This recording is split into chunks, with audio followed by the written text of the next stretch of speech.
Well, hello, welcome. This is Ash coming to you for another great video. Today, I wanted to talk to you about what you should look for before you get involved in any kind of a business. What are some of the criteria, some of the principles, some of the ingredients a business needs to have for you to be successful in three main areas? And most of entrepreneurs are looking for benefits in three main areas. And number one is financial freedom. Well, first of all, define what is financial freedom. Financial freedom could mean like your bills are paid on time every day on autopilot.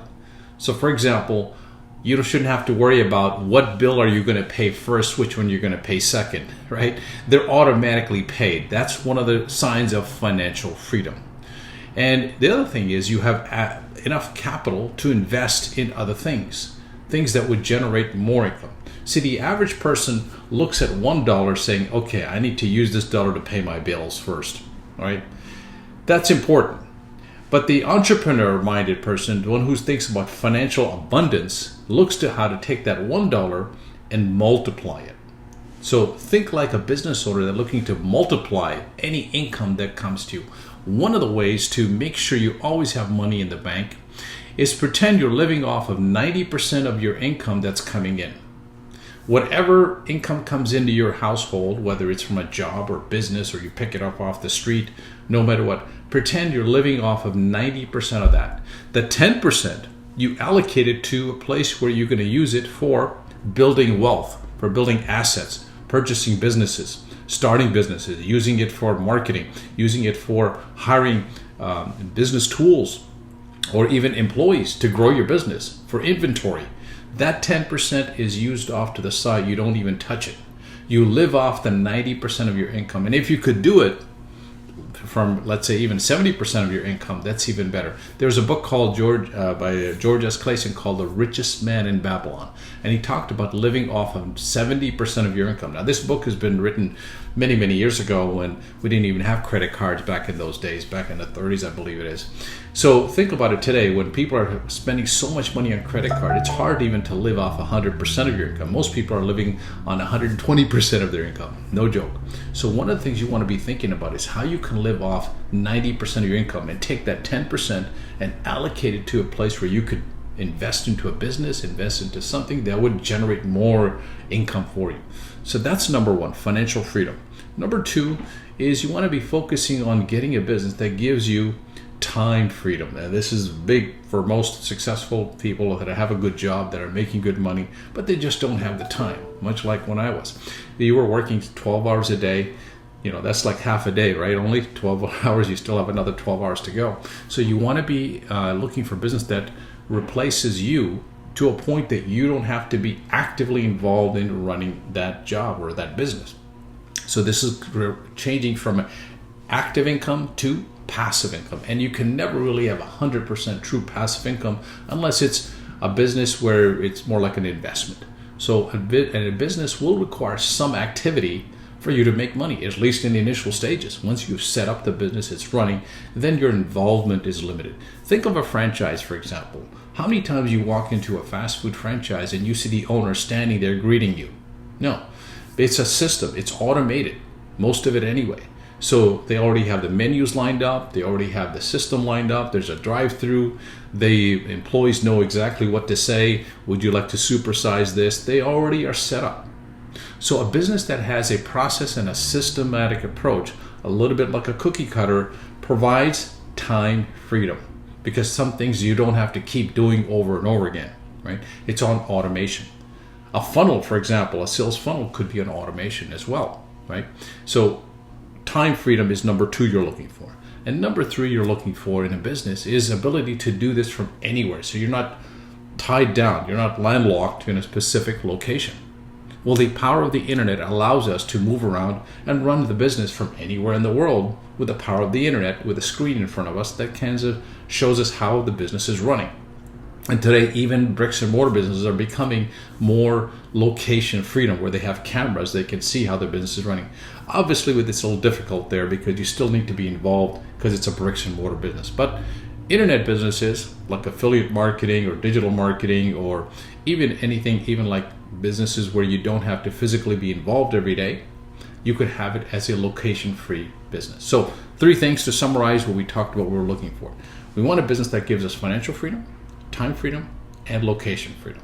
All those 3. Now, in order to achieve those 3 benefits, a business needs to have certain ingredients, as I mentioned to you earlier, criteria in place. Number 1, you want to be in a business that has, for example, a huge market. So that way you can build financial freedom. If you're marketing a product that has very low demand or low margins, you're going to have to do a lot of marketing.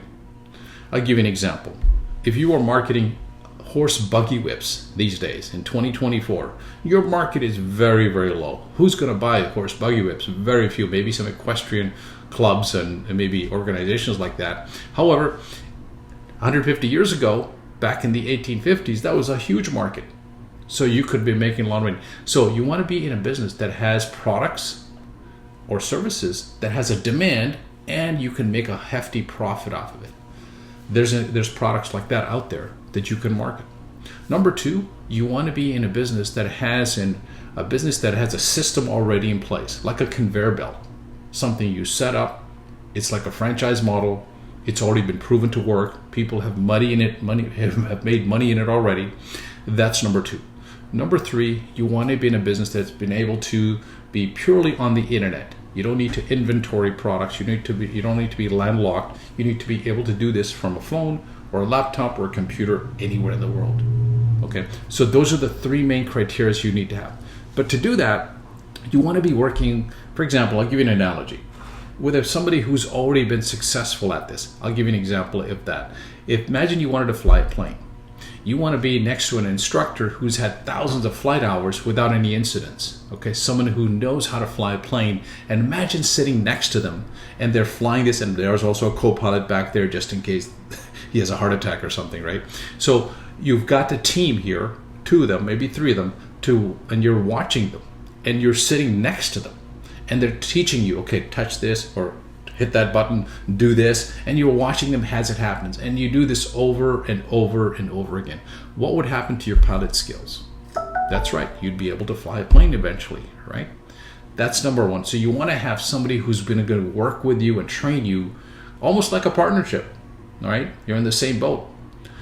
Number 2, you want to have a comprehensive support system. So in the event, after a while, you want to be in a position where you have absorbed those skills in your own mind. You've been able to download all that information in your head so that if the pilot is no longer there, you can run the business. So having a support system that guides you, a tool, a dashboard, so you can track your business every day. Imagine if you're running a business or a company and somebody asks you, what's your break-even point? You go, break-even point? Well, no, I don't know what that is. Or if you don't know it, basic things like that, it's called key performance indicators. Break-even point in your business, you should know what that is and where do you stand on it. Number 2, you should know where your cash flow is in your business. How much money is coming in? How much is projected to come in? This is cash flow projections. So tools like that exist out there. So you want to look for a business that has all of these in place. Number 3, you also want to have a business that holds accountability for your employees or to yourself even, if it's just you. How do you hold yourself accountable? Number 3, you want to have a business that also gives you flexibility. So you're not always having to do things in a rigid way. Flexibility meaning allowing you to delegate your authority to other people in the business, or a system can take over while you're away. Today with AI technology, that's becoming more and more prevalent out there. Also, you want to be in a business that has what I call financial resources, because it takes money to make money. How do you find capital? So look for a business that gives you ability to find capital, or look for ways to increase your capital. Even if you don't need it, you want to have extra capital sitting there. Why?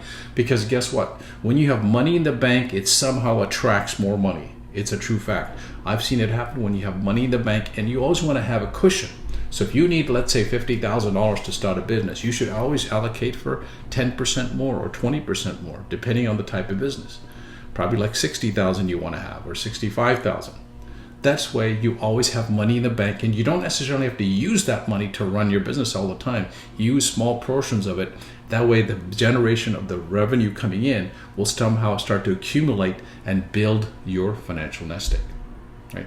So that's it for now. I just wanted to give you this input of how to look for a company and what you should be looking for in a business so you can have financial freedom, time freedom, and location freedom. We talked about that.